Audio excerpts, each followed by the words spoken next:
Hello and welcome to Property Investment Blueprint Podcast. On today's Property Investment Blueprint Podcast, I'm here with Gillie Barlow. Gillie started her property investment journey a few years ago. She defined all odds and started her property investment journey from scratch to building a multi-million pound property investment portfolio. And now she's doing absolutely amazing.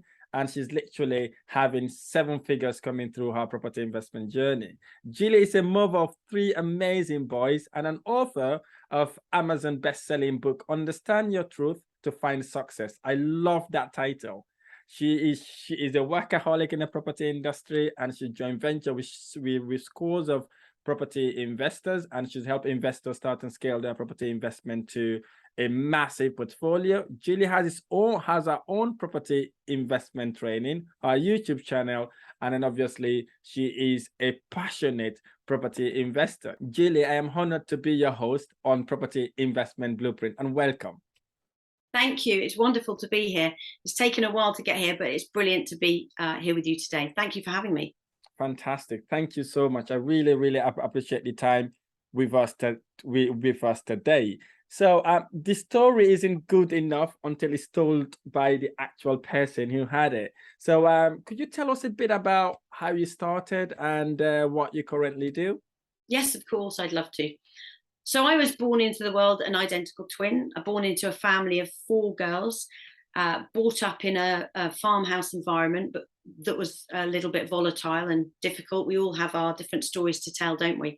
Yeah. But Sarah and I, my twin and I, we went to school and we found it really hard. We weren't bright as a button. We weren't academic, and together with being identical, teachers really couldn't cope with that at all. So we ended up milking it. We were pretty naughty, almost got expelled, didn't. But came out of school nonetheless with diddly squat. You know, I got a C in music O level and that was it. And I just couldn't wait to escape and get into the world. And it was a strange one because I had no reason to be especially confident, but I was. I had no reason to believe that life would throw me, you know, good things as well as hard things, but I did. And I always loved life. And it was many years later that I realized actually it was people that I loved the most. And Mum had said that when I was 7, I would be in property because I used to go around the windows of estate agents looking. Now, back when I was 7, honestly, the years of the dinosaurs, you didn't have any training. You either looked, you know, you were either an estate agent, a letting agent, or you were nothing. Yeah. And having come out of school with nothing, I set up a company, which was just really doing jobs for people. And then in 1987, my father, who was born in Kenya, my mother and father both born in Africa, took us out there when he semi-retired. And whilst we were out there, the 4 girls went on a road trip across what was known as the desert of Kenya to Turkana, where my grandfather was district officer and commissioner as well. And while we were out there, the gentleman running the safari company had said to all of us, my cook rolled the vehicle in my safari company, because this was his father's, my safari company's in Botswana in the opposite season, the opposite time of the year. And I'm looking for somebody to come and cook and drive service vehicle. So 3 weeks after we flew back to the UK, aged 21, I flew out to the Kalahari desert, where I lived and ran safaris and learned to fly and had the most amazing, it made me a large part of who I am today. But while I was there, I had a dream. And the dream was about a property in the mountains and disabled children. Now, out there, I wasn't really earning money. I mean, as it happened, they did give me a check when I left, but I didn't know that they were going to give me that. But effectively, I was out there earning nothing, having a wonderful time, learning, growing, having incredible life learning experiences. But how would I buy a property? Anyway, when I woke the next day, I said, give me X many number of years. I think I said 5, and I'll have a place in the mountains. Well, 2 years later, I was in a place called La Clusaz in the French Alps with my family and a group of other people. There were 12 of us. And for whatever reason, I decided to go to an estate agent. I looked 14.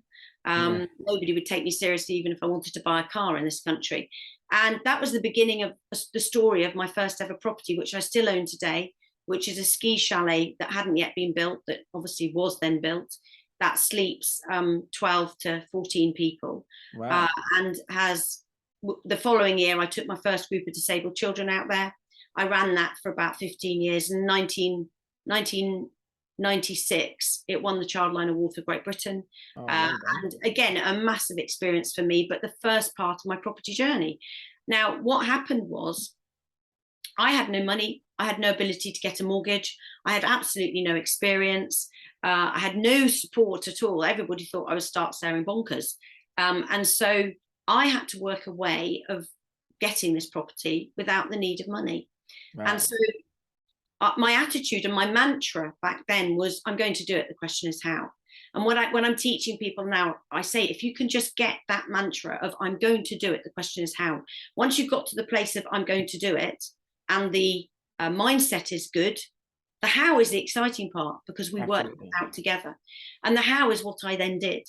And so I was doing purchase lease options and all sorts of strategies that were not being taught in 1989. I mean, you tell me any one teacher that was teaching strategy. So in my world, I devised that myself, but of course I didn't. It was just that nobody was teaching it and I had to work it out for myself. Yeah. And now I have an absolute passion for teaching, because I want people to understand that irrespective of their financial situation, whether they are in £75 million worth of debt, whether they've just come into the country and they can't get a credit card, everybody can do this if they've got the right mindset. So that's really where it began. As for where I am now, the journey has been monumental. Yeah. I've just had the most incredible time, but it's been hard as well. And there've been times in my journey where I've had to kick myself and say, come on, get your mindset right again, because it is up to us. And I love to teach people that if you think of all the really successful, famous people that we know, whether they are Branson or whether they are Lord Sugar or whether they are Jim Carrey or whether they are Edison, who, it doesn't matter. They've all had to go through potentially suffer, be rejected, lose out on things, sacrifice things, etc., etc. We don't know what they are. We just know that they succeeded, and we decide we can't. But actually, we all have the right, as individuals, as women, as young adults, as older adults, as old people. We all have the right to success. We have to understand that in the first instance. So my journey has just been monumental. And where I am now is that I'm still doing property, of course, because I teach it. And I think that if you teach it, you've got to continue to do it, because everything changes. All the boundaries move with regard to legislation and the market and economy, etc. So we have to be doing it to fully understand where it's at the moment.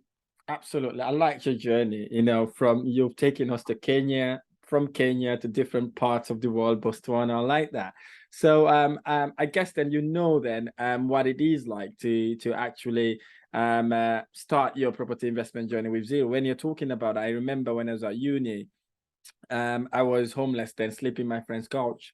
My friends was asking me, what do you want to do when you finish uni? I said, I want to be a property investor. They were like, you don't even have a house, mate. How could you be a property investor? And you need about maybe 50 to 100,000 for you to start your journey. I was just saying it then. I wasn't really convicted on it, but I know back of my head, I wanted to do that. But I was always told I needed a ridiculous amount of money to actually start it. But what then kicks it and is when I started working, and then obviously everything fall apart. Then I decided, listen, this is my passion. This is what I was made for. And I started from there. So I really feel you saying you started it from zero, and you using purchase lease option in 1980s. That's absolutely amazing. So you're absolutely right then. Back in the days, nobody knew about purchase lease option. And we've only learned about that a few years ago. So I like that. So you said you had your first property. Is it in the UK or it was somewhere else in the world? No, that's in the French Alps. In the French Alps. Were you using it as a business, or you're using it purely just to help disabled kids to be able to go on holiday? The disabled kids were going there in the summer, so I was raising all the funds to take them and subsidising the helpers that came with us, and they were doing all sorts of amazing things, parachuting even if they couldn't walk, that carried on for a number of years. And it was obviously rented in the winter. So a ski company had it in the winter. And that's part of how I got the mortgage. And not the mortgage, that's part of how I sorted it, because a ski company paid me in advance of every ski season. And that was a ski company called Silver Ski in Maidstone in Kent. And they took it for 5 years in the winter. But that meant I could still take the disabled children in the summer. Oh, wow. Okay. Well done for doing that. You started your property investment journey long ago, and now contrasting that to now, how the property world is like. What would you say to someone who's just about to start their property investment journey, especially when it comes to females? What advice do you have for them? Well, go girls is what I would say. I mean, you know, it's still the man's world, the property world, and I don't really understand why. You can do this. You've got to believe in who you are. You've got to be unleashed from anything in your head that says you can't, that you're not worth it, that you haven't got any money, that, you know, you've always looked after the children if you have, or that you've not succeeded so far, so you won't, to continue, you know, continuing on. It's absolutely mindset. And if you decide that you can do it, you've just got to make sure that you put the right people around you, and that you get teaching from people that aren't trying to pull the wool over your eyes, or indeed upsell to thousands and thousands of pounds worth of learning. You know, it really frightens me to see what's going on in the big wide world, because there are some great teachers, but sadly they're all so competitive, and what's happening is they are literally, it's all about twist the arm behind the back to try and get somebody on board to pay 25 to 50,000 pounds to teach them about property. And it makes me literally take deep breaths of fear for them, because I've been in a situation where I've not had any money at all. So I want people to learn and see the truth about property and the prospects for them, the potential for them, but without having to lay out enormous sums of money that's frightening. Because the problem is that if they aren't taught in a way that suits them, because we're all unique, then they may not make a difference when they finish. And I think it's something like 17% of people succeed normally from these programs. And yes, I do have a program, and yes, I do believe mine is different, but I don't sell my program. People come to me and ask if they can go on it. And, you know, I would never charge large sums of money, because I would never have been able to do it myself.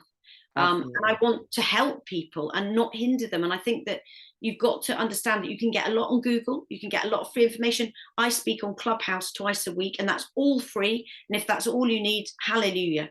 But it's really important to surround yourselves with people that do you harm and not good. You know, I have a very strong faith, and, you know, that helps me tremendously in my world. What other people use to inspire them and help them to get up in the morning and believe in themselves is up to them. But they still need to have people around them that do them good and don't do them harm. People that aren't trying to reap the benefits themselves, rather than teach these people, because your life is too short. We're only here for a short space of time, and I just want to make sure that I have a hand in seeing people be able to go out and be passionate about what they do, because they're free financially and they don't have to fear. Absolutely. I like that. I like that, really. It's talking about the prices. You're absolutely right. One of the reasons why I started this basically is a way of giving back. And I know I have haters for this, because I tend to preach about it. There are people out there charging 15,000, 20,000 pounds for courses. And most of these people come back to me saying, listen, I've spent all this money. I couldn't achieve anything in my property investment journey. It's all upsell. And then I feel sorry for them. But unfortunately, maybe they haven't done their research properly, and they end up getting burned. But I was able to help them start from where they were to where they want to go. So again, it's not about the money, as I've just said. For me, I think you can help someone else without charging them ridiculous amount of money. I know what they say, when you pay attention, but there should be a limit on it. And it's all competitive now. Everybody wants to, as I said, bend people's hands so they can get money out of it. I understand that. But yeah, again, it's all about the mindset, and obviously investing in yourself in an efficient and obviously ethical way, for someone who will be able to take you to where you are, to where you want to go, because that's what takes you there. And you've touched on that a little bit, where you said surrounding yourself with the right people also help. I guess that would be part of mindset as well. So you did talk about that mindset side of things. So what sort of mindset would you advise a property investor, or an entrepreneur for that matter, needs to have to enable them to actually stay in that zone? Because you have to be in that zone, especially if you're surrounding yourself with people that are not into properties, say your family members, your siblings, things like that. How are you able to stay focused with the right mindset?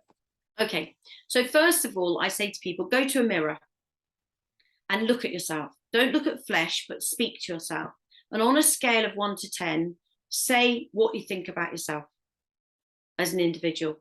Say what you think about who you are as an individual, but also what you think your abilities are to succeed. Where do you fall in a scale of 1 to 10?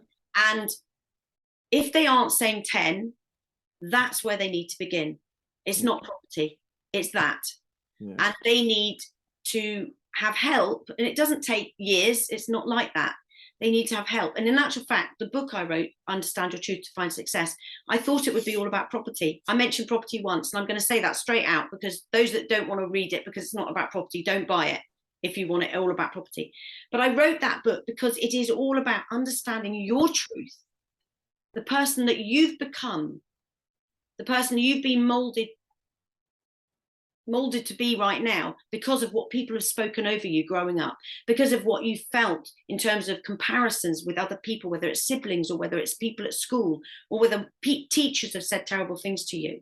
You know, you've got to work out who you are right now. And when you know who you are, you'll understand your responses and your reactions. But those responses and those reactions may be stopping you from being the best version of you that you could be. And the book takes you, and I'm only mentioning this because it's very relevant to mindset, because it takes you on a journey. Each chapter is relevant to you and you alone. It takes you on a journey of eliminating lies that might have been spoken over you. Okay. And we don't necessarily realize that. We don't necessarily realize that we're negative. We could be negative, positive about everybody else, but negative about ourselves. You know, I sat in a room once many years ago, and I listened to a teacher in property, and I just sat there going, yeah, well, I'll never manage that. And I was really strong in my mindset as a young adult. You know, I just thought, I'm going to do it. The question is how. But sitting in that room, I just felt totally inadequate. I felt like I'd never manage it. And in my mind, I was going, you'll never manage that. So it's getting rid of those things. And that doesn't take forever. It doesn't take forever, but it's understanding you need help there first. If you're in a good place, then it's all great. And you've got to, and you ask the question, how do you stay there? It's all about what you read and who you surround yourself with. Absolutely. 100%. You need accountability. You know, I teach people to have self-accountability as well, but it's absolutely imperative that you have accountability, that you never stop. It's like never stopping to do due diligence in property. You never stop looking at your mindset, because we all need to pull ourselves together at times. I mean, I do. I constantly have to say, Gillie, stop it. But if I don't do that, my mindset might go the wrong way, because we're all human. We're all fallible. We're all unable constantly to be okay because of what goes on in the world. I mean, look at the world today. I mean, what a sad place, you know, and yet there's lots of love in there. So there's also good stuff, but there's so much that scares people. And in the world of property, where there's lots of money, people get scared very easily. So they've got to look at what the book takes you on a journey to help you understand what's going on in your head, to clear your mindset so that you can grow a good mindset and then be in the right place to succeed. It's literally 3 hours of listening. But the point of it is really to get people in a good place. And when they look in that mirror, if they look in that mirror and they're saying anything under 10, that's where they begin. Don't even look at property. It doesn't take ages to get that right. But if you get that right, you're on a platform, you're on a diving board. Because mindset is what will get you to be successful or not. Nothing else. Because I'm telling you right now, the money is not what you need. It's the right mindset. Yeah, you're absolutely right on that one. I remember joining one of Tony Robbins' event. He did mention that. He said 90, I think he said 95 or 97. I can't remember what the exact percentage was of success is mindset. So if you've got the right mindset, there's no way you cannot get to where you want to go. So I totally agree with that. Surrounding yourself with those people, successful people, also help you, because that what gets you to be in that zone. Because sometimes we tend to backtrack a little bit, especially if we're not with people that are doing properties. So again, I like that word that you said. You have to surround yourself with people, and also looking at yourself at the mirror to literally tell yourself what you want to achieve. So I really, really like that as well. So looking at the current economic climate, as you've just said, inflation is at 10%, groceries, fuel price, and cost of living is at over 50% right now. And obviously energy prices are over 400%. So what would your advice be for someone who's really thinking, oh, the recession is coming, maybe it's not the right time to invest in properties, everything is literally skyrocketing. So how would you advise someone who's in that position, who's really want to take that leap of faith now to start an investment journey? First of all, they need to get rid of fear. Yeah. Fear is crippling. Remember once I used to do voluntary work in prisons. I did 7 years of it. And one lad came out one day and he opened up his wallet. And in his wallet, there was a card and it said, confidence is fear prayed for. And I think the thing is that fear, it grips people. Now, if anybody's interested in doing property now, they need to look at how they're reacting to the world right now. Yeah. They're fearful of COVID coming back. Are they fearful of interest rates going up? Are they fearful of house prices going down? What are they fearful of? Are they fearful of being ridiculed? Are they fearful about what people might think? You see, when I was in that ski resort in 1989, and I went into a cafe with my Filofax, which shows my age, and people came in and they said, what are you doing? You can't even afford the door of a car. Now, had I listened to them, I wouldn't be where I am today. I certainly wouldn't have acquired a chalet in the French mountains and set up a charity for disabled children and seen their worlds change as they flew across the mountains where they couldn't walk. Yeah. Because I chose who to listen to, even back then when I was 21, very, very young. So the first thing you need to do is eradicate fear and get help to do that. That's my opinion. A lot of people won't, and a lot of people don't. And they step into the world of property, as I'm sure they might step into other businesses with fear. And what happens with fear is you end up making decisions based on the fear and moving with probably confusion as opposed to clarity. Absolutely. Just to add on to that also, I think if you're fearful of something, is to go through it. The only way to conquer fear is to go through it. How do you go through fear? Is by surrounding yourself or getting someone who's already done what you want to do. Yeah, right? Absolutely. Get someone to guide you to become your accountability partner. You get a mentor, a coach who can facilitate that process, who can hold your hand to go through that. Because sometimes that's what people are fearful. And people are always fear of the unknown. To be honest with you, you may be fearful to go through a door, only to realize there's nothing behind that door, actually. So you're absolutely right. So if you're fearful, you have to know what that fear is. You go through that fear and then obviously go and do it. It's not the end of the world. Even if you fail, you're learning. You only fail when you give up and you don't do it anymore. But if you make mistakes, you learn from it and you move on. That's what takes you to wherever you want to go. Because obviously you don't want to wait until all the lights are green before you set sail. But again, you're absolutely right. The recession is looming, right? We don't know when it's going to happen, but it will be anytime soon, they said. But it's an opportunity also, I say, because it's an opportunity to help people who are struggling to actually keep on their properties, or there are people out there struggling who's literally confused, panic, don't know what to do with their properties. So you can be kind of a godsend to actually help them keep their property or help them push that property on, so that then at least they would be able to live in a comfortable life, that they don't have to worry about their properties anymore. I know you said you've been on the property game for a very, very long time. I know that is commitment, consistent, and again, massive mindset plays into that. How do you able to scale your business to the next level throughout this process? Well, I think that whether you're starting from the beginning or whether you're trying to scale up, once you've got your mindset right, it's all about clarity. And this is what I teach. So there are so many property investors out there who if they were to be completely honest, are walking in a fog. They're not quite sure. It might be working. They're not quite sure how it's working. They're not quite sure what they should do next. And this confusion is dangerous. Yeah. And a lot of the time people do get by, but it ends up not being fun. And we want the property journey to be fun. So it's all about clarity. If they have got to a certain place and they want to grow that portfolio, it's all about looking at the end goal. Like Stephen Covey said, you've got to look at your end goal, and then you've got to work backwards, but also work forwards at the same time. And you've got to understand where the pitfalls are going to be, where there might be, we know that 1 in 3 deals fall out of bed. It's probably more than that since Brexit, but who knows? And then, of course, we had a time where everything was flying off the shelves. Everything changes. You're right. We're about to go into a recession, apparently. What does that even look like? Things change. Colors move. We've got to be ready to move with it. But the more due diligence we do and the more clarity we have, the safer we're going to be throughout the changes that will unfold in front of us. So I always say to people, never bring into the future things of the past that are not good for you, except lack of clarity in the business that you're running. So if you've been confused about property before, I'd like people to get to a stage where that confusion has all gone, because then where they stand today, they've only ever got to take one step at a time.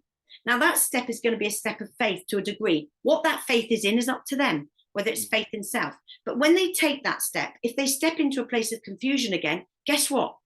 They've only got that area to gain clarity in, because they're already clarity behind them.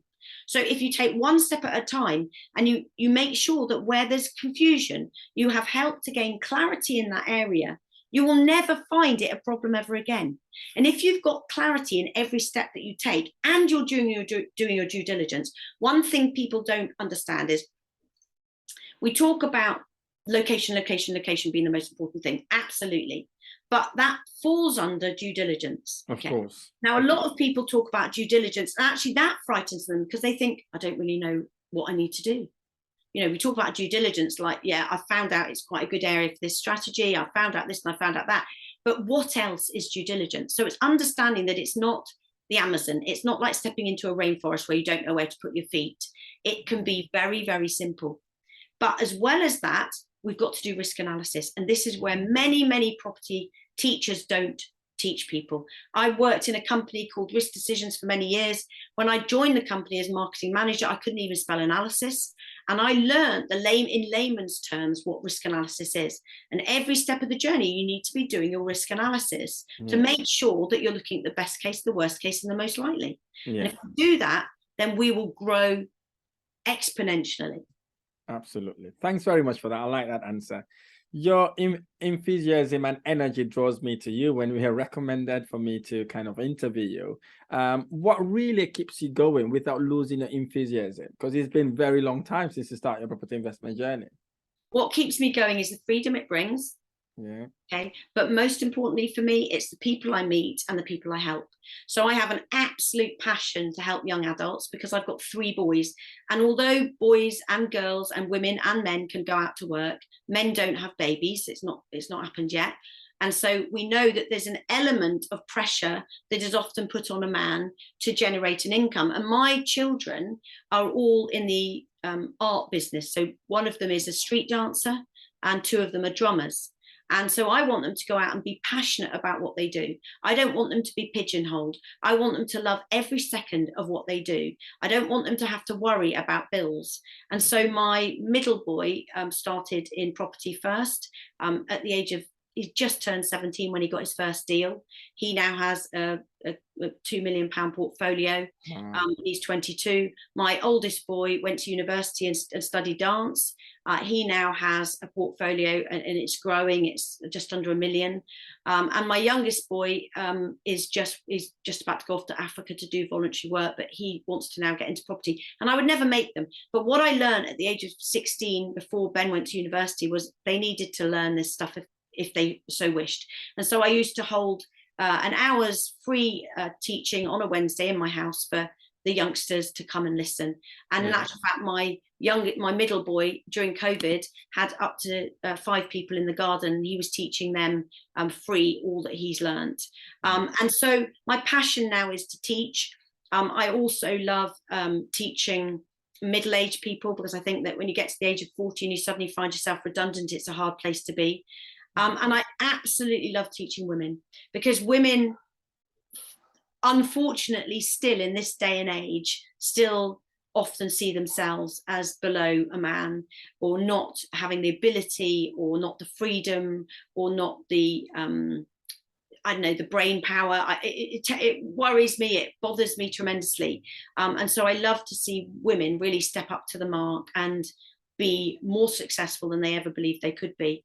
And as I said, it's all about putting them around in making themselves surround themselves with good people. Yeah, I like that. I like that, definitely. I just wanted to ask a question on that, actually. So what would be your advice to females who wants to start their journey, those really panicking, thinking, oh, this is a man's game or it's a male game, it's not really for me, and they're not that confident to actually start that journey? Well, the confidence begins with mindset. So they've got to believe in who they are. In my view, a lot of people don't do this before they start. But in my view, if you get some help to see the gift that you are to this world, that you're unique. Now, I'm unique and I'm an identical twin. So if I'm unique as an identical twin, You're all unique. And my book starts off by saying, with 7 billion people in this world, does that make you feel insignificant, scared, or excited? Because I want everybody to get to the place of going, you know what? In 7 billion people, it's so easy to feel insignificant. But guess what? You're the only person that will ever truly be you in past, present, or future. And isn't that amazing that you're the only one ever to walk on this planet that will ever be you? So let's make you count. But you've got to get to that place where you want to make you count. You've got to believe that you are a gift to the world and that you can make it count, because until you believe that, you'll find it hard and it will be more of an uphill struggle. But when you get to that place of saying, do you know what? I do have the right, and I am capable, and I am able, and I am going to succeed. And I say to people, if I'm in a room with people, I go, right, how many of you think you're going to succeed? And they'll put their hands up. And then I go, how many of you know you're going to succeed? Now, when you talk about thinking you're going to succeed, where do you feel that in your body? Is it your gut? Is it your heart? Is it your head? A lot of people will go, oh, I think it, so it's in my head. When you say, I know I'm going to succeed, where's that? And actually, it should be your whole body going, I know I'm going to succeed. Yeah. I am not going to fail. Nobody is going to get in my way. Nobody is going to tell me that I'm not worthy or laugh at me because I'm not able or capable, because I am going to do it. So I want them to have help to see that they have the right and they have the ability. Yeah. Because you see, a lot of them believe it's all about money. It's not. Yeah. It's about the head. No, exactly. Thanks very much for that. I really appreciate that answer. We talked about hard time. I definitely inspired by someone who overcome hard time. Do you mind sharing a time or event that was really, really a hard time for you and how you overcame it? Yeah, absolutely. Well, in 2018, I got diagnosed with cancer. So I had cancer, and my attitude had to be a strong one. I had good people around me that were brilliant, and I carried on working because I love my work. And that affects you slightly. But with regard to hard times in property, yes, I have had hard times in property where where I've had hard times, in complete honesty, is where professionals don't do what they're meant to do. And we have to allow for that. So where brokers really let you down, where people lie, because they do, where solicitors don't get things done on time, where investors pull out at the last minute, where estate agents gazump you. And, you know, I teach people to write all these things down. But I'm going to share something that's very fresh. So during COVID, and this is massive. Yeah. So during COVID, everybody got offered the opportunity to have mortgage breaks. Yeah. And I have a number of guest houses in Oxford. And one of the guest houses, the bank called me, and they were very efficient and good. And they said, do you want a 6-month mortgage break? Now, our guest houses had to legally be shut. Mm-hmm. So I did.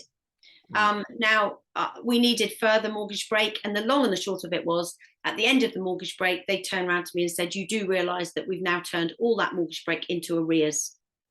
Yeah, that's what they did, isn't it?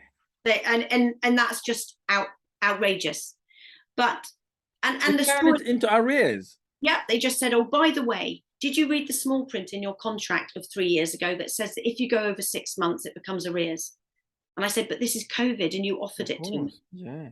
So anyway, the point is, one could panic. They then said, we want you to pay off all the arrears, which was £44,000, and they gave me a month. And we want to call back the mortgage of £1 million. Ridiculous. Now, the story evolves, and it still carries on. But what I want people to learn from that is we're problem solvers. Now, that's pretty massive, isn't it? Yeah, it is. Massive scenario, a pretty massive, hard one to be in.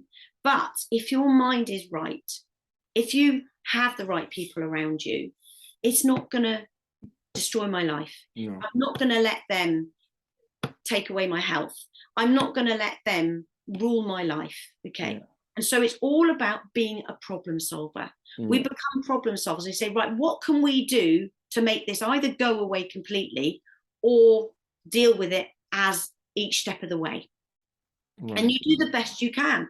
Now, that doesn't mean, even if I was repossessed of that, which I won't be, but even if I was, will it kill me? No, it won't. And we have to be very sensible. I'm not saying that repossession is something that I want anybody to go through, because I don't. Yeah. And one of the strategies we do stops people going through repossession. But what I'm saying is, it's up to you as individuals as to how you cope with that, who you surround yourself with, how you allow it to affect your day-to-day living. Yeah. Wow. This is a business. It's not meant to make things worse for you. It's meant to improve things for you. Wow. I really hope you were able to overcome that obstacle. I believe you have anyway. So well done for doing that. Actually, that was a massive hill to climb. But yeah, congratulations, and really, really well done for doing that. Last question. I don't want to take much of your time. Last question before we go to the quick fire round question. In the property investment world, business, social media, or society, I see this first world problem of overwhelm. So many social media channels, everything thrown at you. You see people driving big cars, living in a lavish house, amazing, beautiful, lavish lifestyle, left, right, and center in all social media. How do you deal with overwhelm? Because you manage so many things. You got your property stuff, you got your family, you got so many things going. How can people really get rid of overwhelm and stay focused in their vision and dream? Okay, it's a really brilliant question. I did a webinar recently I'm doing one again this Saturday, actually, completely free, and it's on basically saying the 5 things that the very, very successful people do that often we don't. And one of them is, when they hit overwhelm, stop and get help. Right. But I'd like to stop people ever getting to overwhelm, because overwhelm is exasperating. You end up hitting brick walls, and then you turn around and you go back further than where you started, thinking you're hopeless. And this is not what we want. So overwhelm comes to different people in different ways, dependent on their character. So you've got to look at you. Now, people would be completely horrified by the amount of stuff I do, but that's part of my character. I'm an entrepreneur, and I love to have balls in the air. I have a 9-day week, which nobody else does, so I'm very blessed. So I have time for everybody, and that's just part of who I am. How I fit things in, I'm not quite sure, but every single thing has got its own compartment, okay? Wow. So that I can breathe and allow each thing to have its own tasks. Yeah. So when you've got lots of things, if you're like me, then you've got to break everything down. Don't try and just throw it all into a mix. And that's the same with your mindset. It's the same with your properties. I like when people come to me and they go, Gillie, yeah, the property's doing really well. We're doing, it's making good profit. And I go, well, what's the profit then? Oh, actually, let me just have a quick look. And I'm going, you don't know the profit. That's the most important thing. I want you to know the profit for that house, the profit for that house, the profit for that house, and the profit for that house, because they're all separate. When we throw everything into the mix, whether it's things in our head, whether it's the practical things in our life, that's when we get overwhelmed. But I think that overwhelm comes from lack of clarity. Yeah. And if people learn to gain clarity from their past regarding the subject that matters, which is property in this instance, moving forward, if they gain clarity in every step that they take where they might find confusion, they won't get to overwhelm. They've got to understand that overwhelm often comes because they don't plan their days properly. It was, which prime minister was it that said, I think it was Tony Blair, he was interviewed and they said, how do you do so much? And he said, because I plan for every minute. How many of you out there plan for every minute? You might plan for every hour and perhaps for every day, but if you don't plan properly, you will find that hour goes just like that, and you'll be going, did I do it? Absolutely. No. And we have to plan, but overwhelm comes from not planning properly, not doing due diligence, being slightly scared by what we're doing, so not having that clarity, and by trying to learn so much at one time. Do yourself a favor. First of all, understand whether you like the idea of property. Don't just do it because you think it's a get-rich-quick scheme, because it isn't. It's hard work, but it's brilliant all at the same time. So thanks very much for that. So I really appreciate that answer. So quick fire round question. right? And just keep them precise, just short yes or no answer, or just give them a short answer. I like this question. They give me goosebumps actually. So the first one is, what was the worst advice you remember receiving? Oh my goodness. The worst advice, probably with mortgages, where people say, don't worry, they'll never know. Right, okay. Best advice you remember receiving? The best advice was celebrate all the tiny successes.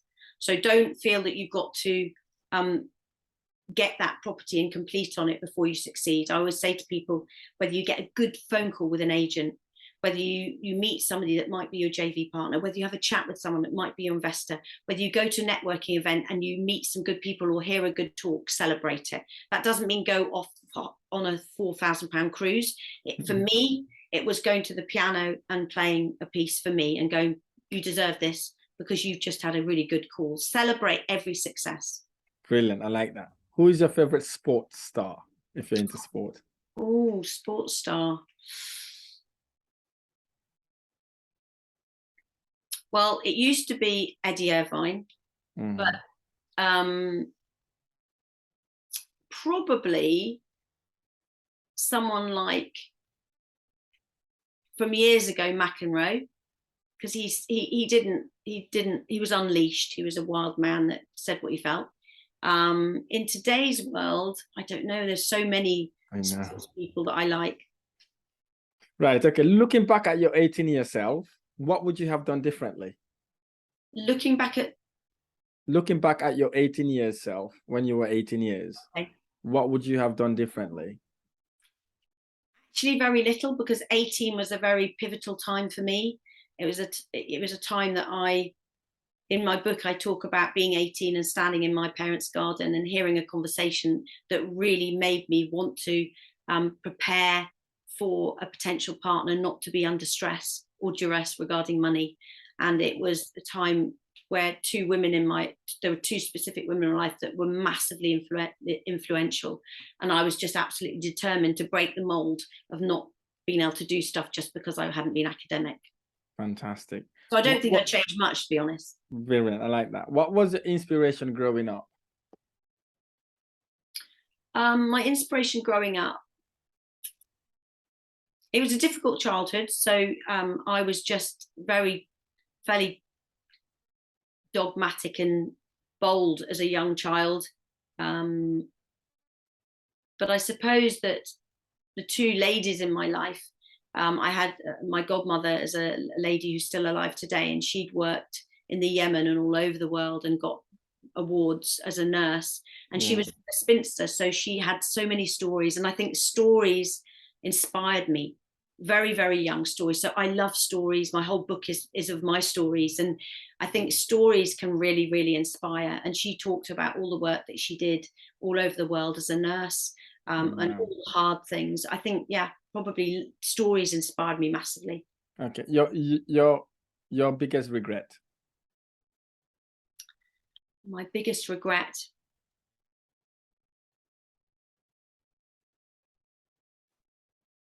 That's a difficult one. It's a very difficult one. I mean, I don't have a lot of regret, really, in my life. Okay, that's fine. No worries. Probably just being a better person, just being a better version of myself at times in my life. Right. Is there something you believe that lots of people disagree with you? Many things. One thing.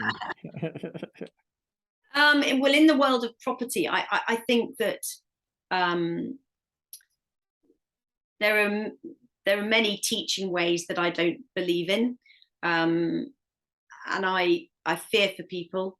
There are many ways in which I teach that others might not agree with, but it's all about the individual person. In terms of my actual life, I think that there's nothing that really stands out. Okay. I do have certain beliefs in the way that people live, but I'm very, very, I accept everybody for who they are. I'm, you know, whether they're prisoners who are doing time, or whether they're disabled children or broken families. And so, yeah, it's a difficult one, that. I like that. I like the answer anyways. So is there something in the world you fundamentally think is wrong and you would like to change? Oh, yes. I'd love to change the control. I think people are unbelievably controlled by fear because of the bigger picture. And I would love to eradicate that fear that is planted in their heads. And I would love to stop seeing people be sheep. You know, they're all herded, and so often fear makes you go with the majority. And I would love to see that change, and for people to have boldness and stand up and say what they truly believe, or learn facts so that they get it right. I'm not saying that I'm right, but I would love to see freedom and the fear eradicated. Right. Does money make you happy? Money doesn't make me happy. Never has. In actual fact, every penny I've ever made, I'd quite happily give away. Freedom is a different thing, and in our world, you need money to have an element of freedom. You know, we can't all live under a tree. The weather doesn't allow that. And so, but money itself, it's needed to buy essentials. And yes, it's lovely to go on a holiday, but it absolutely has never made me happy. Fantastic. This podcast is called Property Investment Blueprint. What does Property Investment Blueprints means to you? Blueprint, it's a brilliant name. I think a blueprint is basically guiding you to understand something, isn't it? You know, whether it's the plans of a house, or whether it's, you know, whatever it is, a blueprint shows you what it is.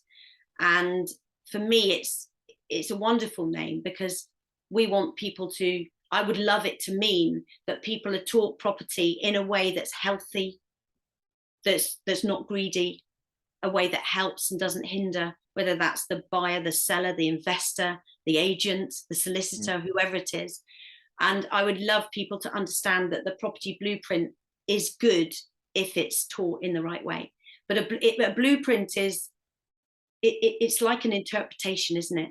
The interpretation of a blueprint could be a number of things.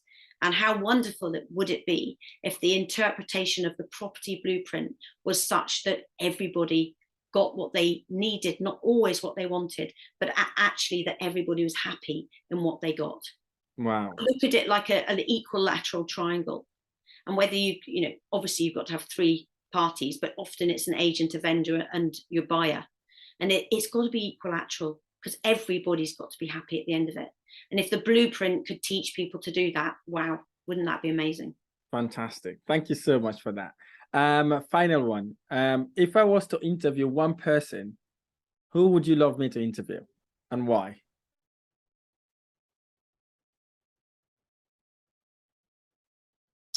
There are so many people I'd like you to interview. It would probably have to be, do you mean in the property world? In the property world, yes. In the property world. Yeah, I would probably want you to interview my son. Your son, okay. That's an easy recommendation. Why? Because he started at 16, came out of school with a few O-levels, went to college, did drums, music. He's a magnificent musician. He's a wonderful charactered boy who's, you know, he's raw. He's a 22-year-old lad who says it as it is. He's, you know, it's been tough because he's had to learn, it's been a steep climb, but he's persevered. He's a giver like me. He's a deal maker like me. He's just, the reason I would like you to interview him is because he would help so many young adults because of the way that he's learned and grown. Fantastic. I would love to get in touch with him. I'll definitely ask you for his details. What an amazing way to end. And that was absolutely great special moment with you. Thank you so much, Gillie. Where should we follow you, and where are you hanging out in social media? If we want to kind of work with you because you do your property investment training, how do people find you so they can contact you to help them take them to the next level? I'm on Instagram, so you'll find me under Gillie Barlow. I'm under everything's either Gillie Barlow or Gillie Barlow Property. YouTube's Gillie Barlow Property. Anybody, I run I do 2 rooms on Clubhouse, which is a free app you can get on your phone. Okay. I do that on Tuesday at 2 o'clock and Saturday at 10 o'clock, 11 o'clock, and it's all free. So it's free learning. And I do speak quite fast in it because I want to get people as much knowledge as I can. But it's wonderful because people can put up their hands and come onto the platform and ask any questions. So it's like a podcast, but it's different because they can join me. But they can equally go about their own day, having the Hoover going and children screaming, and I can't hear them unless they come up onto the platform. So it's really good learning. So they can do that. And on Clubhouse, it's got all my contact details, including my phone number. I have a website called gilliebarlow.com, spelled Gillie, gilliebarlow.com, where you can get hold of me that way if you want. With regard to my programs, I have 4. I have 4 programs, and I have to tell you, I never thought that I'd have my own programs. 2 of them I was asked to set up, and 2 of them I wanted to set up. And the one that I was asked to set up, I used to go around the country teaching people on purchase lease options, which is the strategy, means anybody can get into property and have a portfolio, irrespective of their age or their lack of money or their money. And I used to go around the country and they go, why aren't you teaching this? So they might have been on a whole year long program that cost them their arm and a leg. And then I'd go and speak and they go, but this isn't taught the way that you're teaching it. So I thought maybe I should. So I set up a day program. It's virtual, so it's online. I mean, it's on Zoom, and it's literally pennies. I don't mind how many people sit in front of the computer with you. And by the end of the day, they do not need any more education on options. Wow. So all the difference of having to have 3 months learning or 6 weeks learning, all they're doing is giving you example after example. And as a purchase lease option, there's never 2 the same, a bit like identical twins. You don't need that. Okay. So that was one. Another one that I set up because I wanted to. When I started doing service accommodation 11 years ago, I had to learn the hard way. There was no teaching in those days on service accommodation. And if I'd known what I know today back then, I would have made an extra 42 grand on one property in a year. So I decided I set it up to purely teach people. I know there are loads of courses, but again, I teach people how to have a passive business in service accommodation without the need of a management company. And everybody out there is teaching you need a management company, which is just costing a fortune. So that's what I love. The other one I set up that I wanted to set up was one in the Alps, in the French Alps, where we do half a day skiing or extreme sports in the summer. And then we go back to the chalet and they walk into the chalet and they go, oh my goodness, if I can do that, I can do anything. And it gets them to a different place in their mindset, where we use mind maps to create plans for their future and how they're going to hit their target. We talk about negotiating, we actually find deals, and we do that. And we have 4.5 days together with a maximum of 8 people. And I wanted to set that up. And the final one was one I hadn't planned to set up, which I was asked to set up, which is my year-long program. And the reason I do that is because I want to give some people the opportunity who don't have loads of money, and people that have money, because obviously I want them to get a good deal as well. But where it's very, very different is I mentor them. So I decided to set up something that I wish I'd been given. So everything that I had wasn't what I'd hoped it would be. And I want to give people what I'd wished I'd had, which is hand-holding, which is accountability for 365 days of the year, which is putting them in a power team that helps them do the things they should be rather than doing the things they shouldn't be based on their dynamics, and just helping them to absolutely have an absolute ability to hit the goal.